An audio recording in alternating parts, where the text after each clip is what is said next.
పరమేశ్వరుడికి చెప్పబడినటువంటి అష్టోత్తర శతనామముల యందు కైలాసవాసి అనేటటువంటిది ఒక నామం. మనం సాధారణంగా లోకంలో ఒక్కొక్కరికి ఒక్కొక్క లోకం ఉంది. అది మనకి కూడా కొంచెం తేలిగ్గా ఉంటుంది అర్థం చేసుకోవడానికి. ఎందుకంటే కోటేశ్వరరావు గారికి ఓ ఇల్లు ఉంది, అలా అందరికీ ఒక్కొక్క ఇల్లు ఉంది. ఎవరి ఇల్లు వారిది కదా, ఎవరి గొడవ వారిది. అలా పరమేశ్వర స్వరూపాలకు కూడా పరమశివుడికి కైలాసము, శ్రీ మహావిష్ణువుకి వైకుంఠము, బ్రహ్మగారికి సత్యలోకము, ఇలా ఒక్కొక్కరికి ఒక్కొక్క లోకం, ఒక్కొక్క ఆవాసం ఉన్నాయి అని నేను అన్నాను అనుకోండి, మీకు అర్థం చేసుకోవడానికి తేలిగ్గా ఉంటుంది. రెండు, నేను అలా అర్థం చేసుకోవడానికి తేలిగ్గా ఉంటుందని చెప్పారు కాబట్టి అంతవరకే తీసుకోండి తప్ప కైలాసం లేదన్న మాట కూడా నేనేం ప్రతిపాదించట్లేదు. కైలాసము ఉండవు, ఉంది కైలాసం, అందులో పార్వతీ పరమేశ్వరులు ఉంటారు. కానీ వచ్చిన పెద్ద చిక్కల్లా ఎక్కడొస్తుందంటే కైలాసంలో పార్వతీ పరమేశ్వరులు ఉన్నారు అని నేను అన్నాను అనుకోండి, అయితే మా గుళ్ళో లేరా అని అడిగితే నేనేం చెప్పాలి? మీరు ఆలోచించండి. కైలాసమునందు పార్వతీ పరమేశ్వరులు ఉంటారు, అది సత్యం అని నేను అన్నాను అనుకోండి, నేను చెప్పింది అబద్ధము అని మీరేమనరు. శివాష్టోత్తరంలో చెప్తున్నారు కదా, కైలాసవాసి అని అక్కడ ఉంటారు అని చెప్తున్నారు కదా. కానీ అసలు కైలాసము అన్న మాటకి అర్థం ఏమిటి అన్నదాన్ని మీరు బాగా తెలుసుకునే ప్రయత్నం చేస్తే అది మీరు భక్తి మార్గంలో నడవడానికి, మీరు ఒక పథాన్ని చేరుకోవడానికి మీకు అది చాలా ఉపయుక్తమవుతుంది. అలా కాదు, ఆయన కైలాసంలో ఉన్నాడు అంతవరకు తెలుసుకున్నా కూడా వచ్చిన దోషం ఏమి ఉండదు. కైలాసం అంటే అదొక పర్వతం, అందుకని గిరిశ గిరీశ అని ఆయనకి రెండు పేర్లు. గిరిశ గిరీశ అంటే ఒక పర్వతమునకు అధిపతి అని ఒక అర్థం, పర్వతమునందు నివసించువాడు అని ఒక అర్థం. శివుడు కైలాసవాసి, కైలాసం అనేటటువంటి పర్వతం మీద ఉండేటటువంటి కొమ్ము మీద, ఆ శిఖరం మీద ఆయన యొక్క ఆవాసం ఉంటుంది.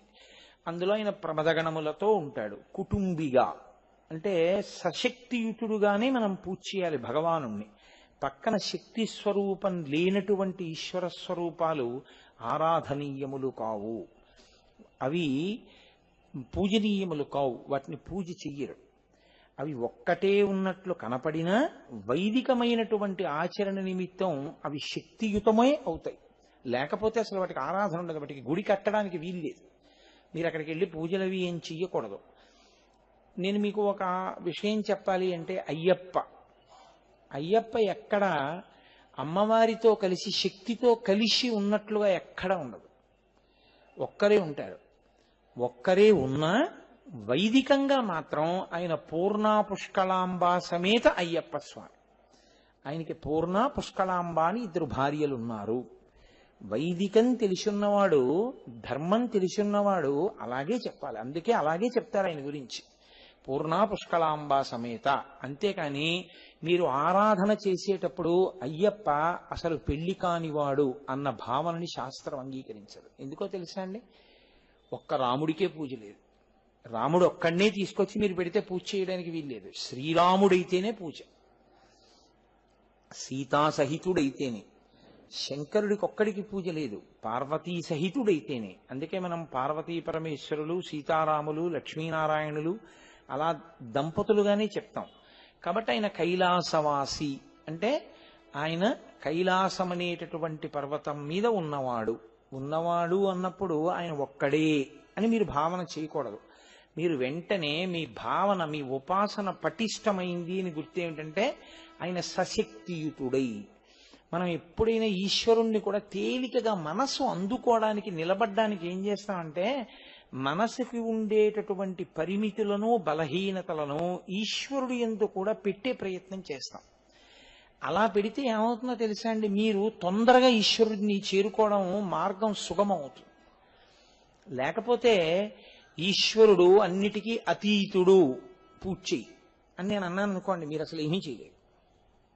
ఎందుకో తెలుసా అండి? లోకంబులు లోకేశులు లోకస్తులు తెగిన తుది అలోకంబకు పింజీకటి కావల ఎవ్వండేకాకృతి వెలుగు అతని నీ సేవింతున్. ఆయనే వెలుగులకు వెలుగు, మిగిలిందంతా చీకటి అని నేను అన్నాను అనుకోండి. దీపం పెట్టండి.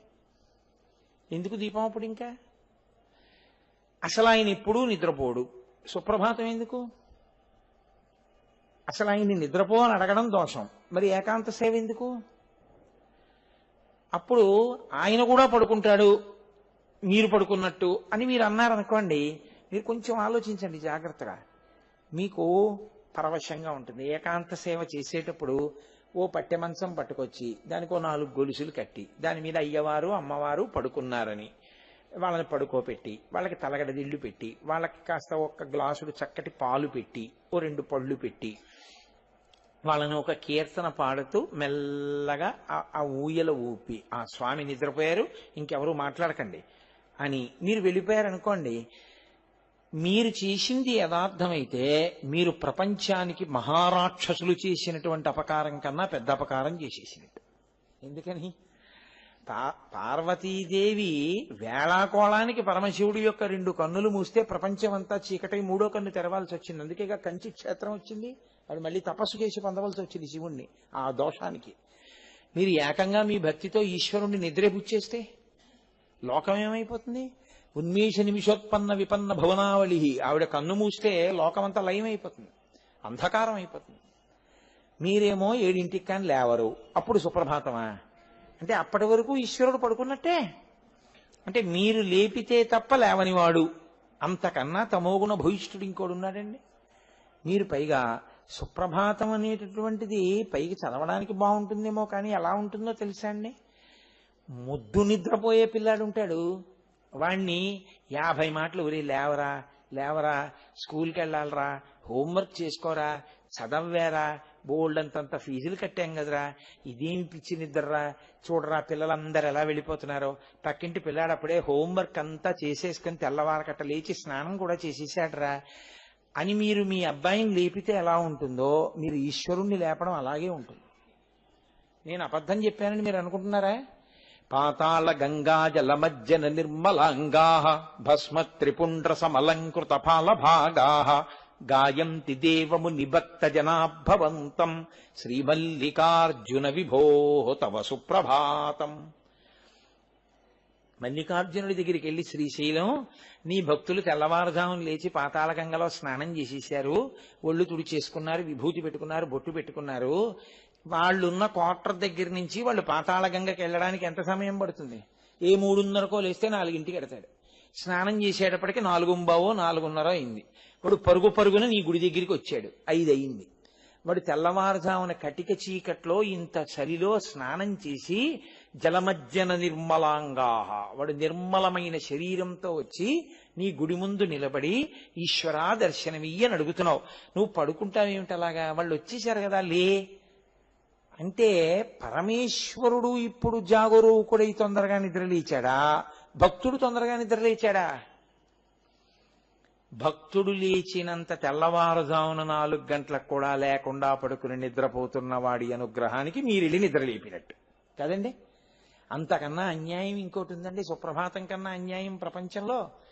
నేనన్న దృష్టికోణంలో చూడండి. మీరు భయపడిపోయి అలా అనకూడదండి కోటేశ్వరరావు గారండి అనకండి, నేను అలాగే అంటాను. నాకేం భయం లేదు. ఈశ్వరుడు ఏమీ నన్ను చేయడు, నాకు నమ్మకం. ఎందుకంటే కోటేశ్వరరావు చెప్పేది సత్యం అని ఆయన నవ్వుతాడు.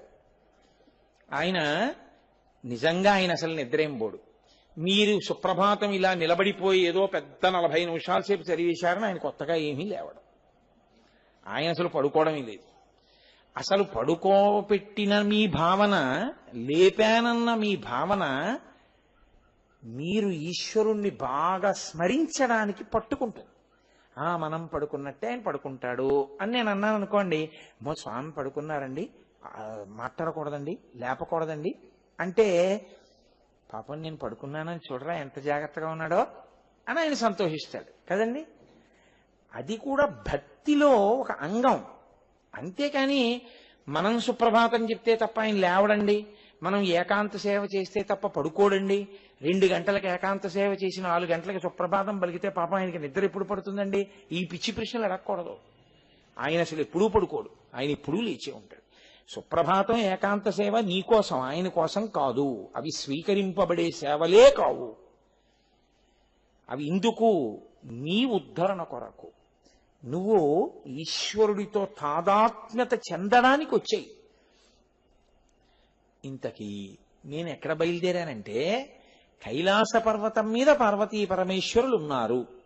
మన ఈ మానసికమైనటువంటి బలహీనతల్ని ఈశ్వరుడు యందు చొప్పించి పట్టుకునే ప్రయత్నం చేస్తాం.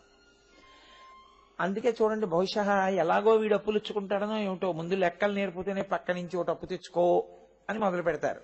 స్థానాలు చెప్పరు, 1ల స్థానం, 10ల స్థానం, 100ల స్థానం అని. ఒకటి అప్పు తెచ్చుకో, ఒకటనగా 10 ఇలా నేర్పుతారు.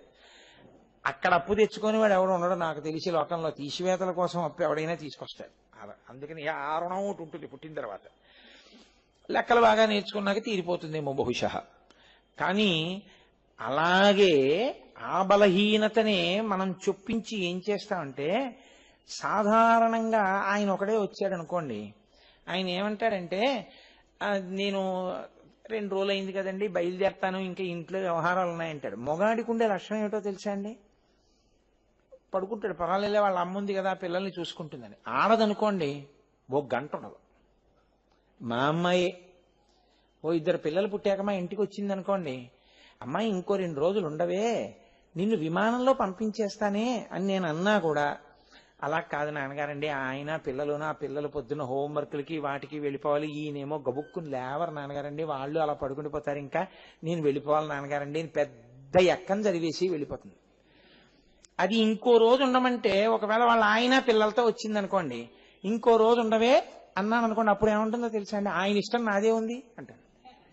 ఇప్పుడు నేను మా అల్లుడిని ఏమో ఇంకొక రోజు ఉండవయా అన్నాను అనుకోండి, నాదేముందండి, వీళ్ళకే మళ్ళీ సరిగ్గా చదువుకోరు, స్కూళ్ళు తెరిచేస్తారు, ఎరా ఇంటికి వెళ్ళిన తర్వాత చదువుకుంటారా, ఇంకొక రోజు ఉండండి మా ఇంట్లో, మిమ్మల్ని సినిమాకి తీసుకెళ్తాను రా అన్నాను అనుకోండి, అలాగే తాతగారండి మేము చదువుకుంటాం ఇంటికి వెళ్ళి అన్నాను అనుకోండి, ఏమయ్యా చదువుకుంటారట, ఎరా అండం కాదు, తాతగారికి ఇచ్చిన మాట నిలబెట్టుకోవాలి, నీ ప్రోగ్రెస్ కార్డు జెరాక్స్ పంపిస్తాను తాతగారికి అన్నాడు అనుకోండి, లేదు నాన్నగారండి తెచ్చుకుంటాను అన్నాడు అనుకోండి. అప్పుడు మీరు చూడండి, అయితే ఉన్నామని మీ నాన్నగారికి చెప్పవే అని ఇంకా మా ఆవిడితో మా అమ్మాయితో అండాయన. మా అమ్మాయి నవ్వేసి ఊరుకుంటుంది అంతే.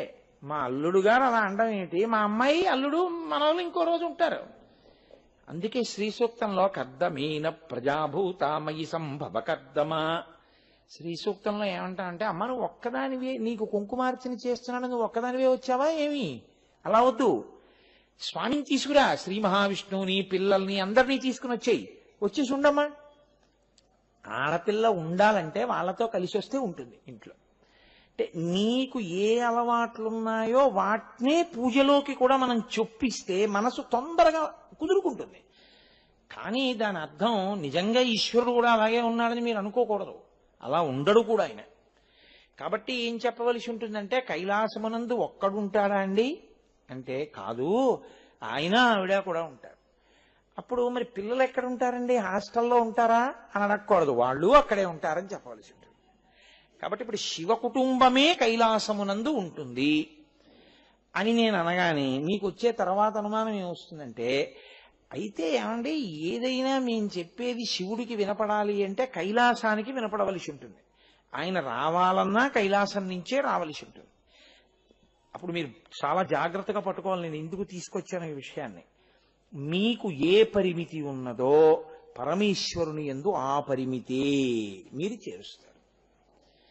మీరు ఎక్కడో ఉంటే నేను ఇక్కడి నుంచి పిలిస్తే మీకు వినపడదు, అలా నేను చెప్పేది కూడా ఈశ్వరుడికి వినపడదు. ఆయన కూడా పరిమితుడు, ఒక చోట ఉన్నాడు, ఆయన అపరిమితుడు కాడు, అంతటా వ్యాపించినవాడు కాడు. కాబట్టి ఆయన పాపం ఎక్కడి నుంచో రావాలి నా కోసం అని. నాకు చమత్కారమైన స్నేహితుడు ఉండేవాడు ఒకప్పుడు. వాడిని ఏరా ఎప్పుడు రావేరా ఏ క్షేత్రానికి అంటే వాడు అనేవాడు, ఇప్పటికే చాలా మంది వెళ్ళి ఆయన్ని ఇబ్బంది పెడుతున్నారు, మళ్ళీ నేను కూడా ఎందుకురా అనేవాడు. వాడు వెళ్ళకపోవడానికి అదో కారణం కింద చెప్పేవాడు, గడుస్తానంత. అలా ఉంటుంది. అంటే ఏదో మన ఇంటికి 10 మంది వస్తే 11వ వాడు కూడా వస్తే విసుక్కున్నట్టు ఈశ్వరుడికి కూడా విసుగ్గా ఉంటుంది. ఆయనకి పాపం ఏమిటో ఖాళీ ఉండదు. భావన మంచిది, భావన సమున్నతము, అని తప్పించుకోవడానికి అదో మెట్ట వేదాంతం కింద ఉపయోగించుకోకూడదు. కాబట్టి నలుగురు ఉంటారు. నలుగురేమి? అప్పుడు నలుగురు ఉంటే వ్యాఘ్రపాదుడు ఉంటాడు, చెండి ఉంటాడు, నంది ఉంటాడు, భృంగి ఉంటాడు, వీళ్ళుంటే ప్రమదగణాలు ఉంటాయి, ప్రమదగణాలు ఉంటే ఋషులు ఉంటారు, ఋషులు ఉంటే తాండవం ఉంటుంది, తాండవం ఉంటే ఆఖరణ శ్రీ మహావిష్ణువు దగ్గర నుంచి అందరూ సాయంకాలం అక్కడికి వస్తారు. ఇప్పుడు ఎవరు లేరని నేను చెప్పాలి కైలాసంలో? ఇప్పుడు కైలాసవాసి అన్న మాటకు అర్థం ఏమిటని నేను చెప్పాల్సి ఉంటుంది. ఆ ఇంట్లో ముఖ్యమంత్రి గారు ఉంటారండి అని నేను అన్నాను అనుకోండి, ఆ ఇంటికి చీఫ్ సెక్రటరీ గారు వస్తారు, డీజీపీ గారు వస్తారు, కలెక్టర్లు వస్తారు, నాయకులు వస్తారు, అందరూ వస్తారు. మీరు ఆ ఒక్క ఇంటి ముందు కూర్చుంటే మీరు అందరినీ చూసేయచ్చు, కూర్చొనిస్తే కదండి.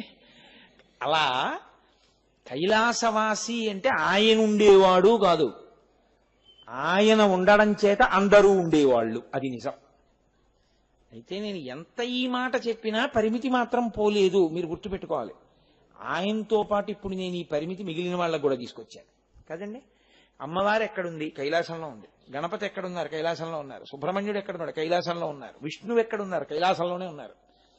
అప్పుడు మరి వీళ్ళు ఏం చేయాలి? అక్కడ ఉన్నవాడంటే నా దగ్గరికి రావాలంటే అక్కడి నుంచి రావాలి. అక్కడి నుంచి ఇక్కడికి రావడం అంటే దేశభేదం అవుతుందా లేదా? ఇప్పుడు కైలాసం ఎక్కడుందండి అని మీరు నన్ను అడిగారు అనుకోండి, అప్పుడు నేనేదో వర్ణన చెయ్యాలి, ఇంత దూరంలో ఇంత ఎత్తునుందండి అని ఏదో చెప్పాలి. అంటే అప్పుడు మీరు ఇంత ఎత్తున ఇన్ని మైళ్ళ దూరంలో ఉన్నారు అంటే అక్కడి నుంచి ఇక్కడికి రావడానికి సగటున ఇంత వేగంతో వచ్చినా ఎప్పుడైనా ఆయన నా దగ్గరికి రావడానికి ఇంత సమయం పడుతుంది. నేను వెళ్ళడం అంటే అసలు అలాంటి సాధనాలు మన దగ్గర ఏం లేవు కాబట్టి మనం వెళ్ళాం. ఆ తర్వాత చచ్చిపోయిన తర్వాత వెళ్ళడం అంటారా? ఏమో వెళ్ళాడో వెళ్ళలేదు, ఎవడు చూసి వచ్చాడు.